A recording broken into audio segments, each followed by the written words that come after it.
Digital account setup ఎలాగో సింపుల్గా చూద్దాం. ఈ ప్రాసెస్ చాలా సింపుల్, కేవలం 3 స్టెప్స్లోనే అయిపోతుంది. మొదటి సెక్షన్ ఏంటంటే యాప్ అప్డేట్ చేసి వాలెట్ క్రియేట్ చేయడం.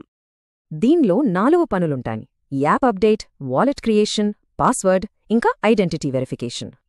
అన్నిటికంటే ముందు ఇంటర్లింక్ యాప్ లేటెస్ట్ వెర్షన్లో ఉండేలా చూసుకోవాలి. ఆ తర్వాత యాప్ ఓపెన్ చేస్తే కొత్త వాలెట్ క్రియేట్ చేయడానికి స్టెప్స్ చూపిస్తుంది. వాలెట్ని సెక్యూర్ చేయడానికి ఒక స్ట్రాంగ్ పాస్వర్డ్ సెట్ చేసుకోవటం ముఖ్యం.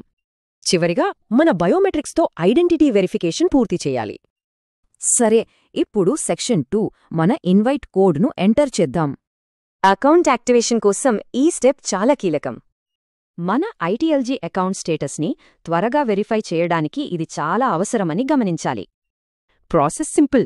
ప్రొఫైల్కి వెళ్ళాలి, కోడ్ ఫీల్డ్ వెతకాలి, అక్కడ కోడ్ పేస్ట్ చేయాలి. వాలెట్ సెటప్ అయ్యాక నేరుగా అప్లికేషన్లోని ప్రొఫైల్ సెక్షన్కి వెళ్ళాలి. అఫీషియల్ ఇంటర్లింక్ గ్రూప్ మెసేజ్లో ఇచ్చిన కోడ్ని కాపీ చేసి అక్కడ పేస్ట్ చేయాలి. అకౌంట్ వెరిఫై అయిపోయింది. ఇక final step daily mining start చేయటం. దీనికోసం మళ్ళీ యాప్ మెయిన్ స్క్రీన్కి వెళ్ళాలి. అక్కడ్నుంచే మైనింగ్ ప్రాసెస్ను మొదలుపెట్టొచ్చు.